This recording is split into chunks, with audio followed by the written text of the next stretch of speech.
3,688 కోట్ల రూపాయలు ప్రతిపాదిస్తున్నాము.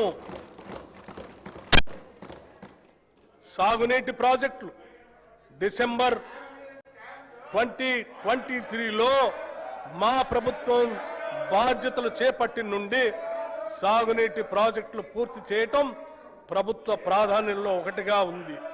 కృష్ణా గోదావరి జలాల్లో తెలంగాణకు దక్కాల్సిన న్యాయమైన వాటా కోసం గౌరవ సుప్రీంకోర్టు ట్రిబ్యునల్, చట్టబద్ధమైన సంస్థలు, భారత ప్రభుత్వం వంటి ప్రతి వేదిక పైన మా ప్రభుత్వం సమర్థవంతంగా పోరాడింది. మా ప్రభుత్వానికి గతంలో పెండింగ్లో ఉన్న అనేక ప్రాజెక్టులు వారసత్వంగా వచ్చాయి.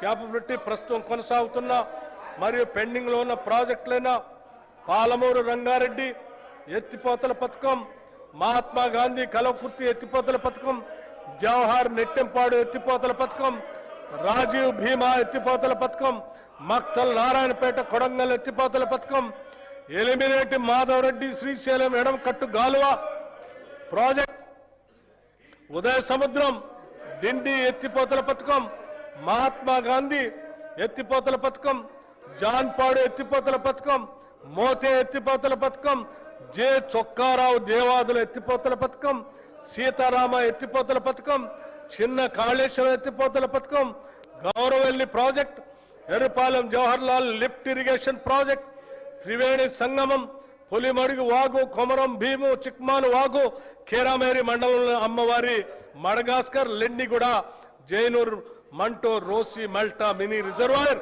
మరియు ఇతర ముఖ్యమైన ప్రాజెక్టులు పూర్తి చేసే దిశగా మేము కృషి చేస్తున్నాము. గత ప్రభుత్వం చేసిన చారిత్రక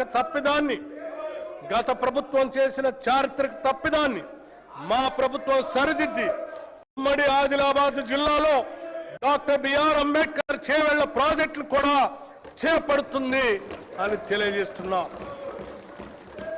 గతంలో ప్రభుత్వం సకాలంలో పూడిక పనులు చేపట్టకపోవటం వల్ల అనేక ప్రాజెక్టులో పూడిక పేరుకుపోయి రిజర్వాయర్లో నీటి నిల్వ సామర్థ్యం తగ్గిపోయింది.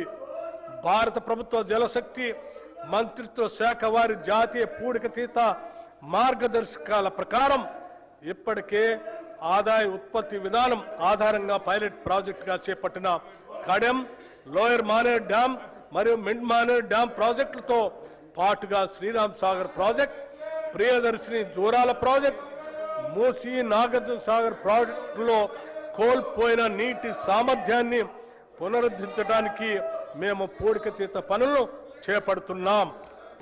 ఈ బడ్జెట్లో నీటిపారుదల శాఖకి 22,615 కోట్ల రూపాయల్ని ప్రతిపాదిస్తున్నాం. రవాణా శాఖ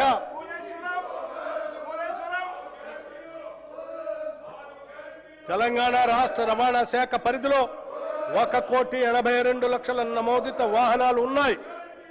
వ్యవసాయ మరియు త్రిచక్ర వాహనాలు చెందిన 11,75,000 వాహనాలకు 105,16,00,000 రూపాయలు పన్ను మినహాయింపులు మంజూరు చేశాం. ఎలక్ట్రిక్ వాహన విధానం కింద 1,06,000 ఎలక్ట్రిక్ వాహనాలకు 856,98,00,000 పన్ను మినహాయింపులు ఇచ్చి పర్యావరణ పరిరక్షణకు తోడ్పడుతున్నాం. దీని ద్వారా ప్రభుత్వానికి రాబడి తగ్గిన పర్యావరణ పరిరక్షణ విషయంలో వెనకడుగు వేయటం లేదు.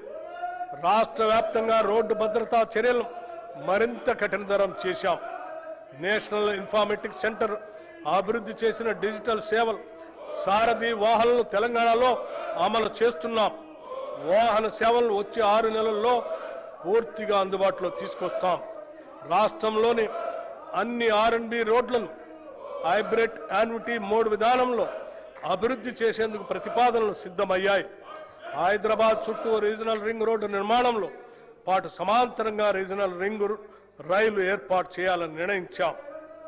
హైదరాబాద్ చుట్టూ రీజనల్ రింగ్ రోడ్డు నిర్మాణంతో పాటు సమాంతరంగా రీజనల్ రింగ్ రైలు ఏర్పాటు చేయాలని నిర్ణయించాం.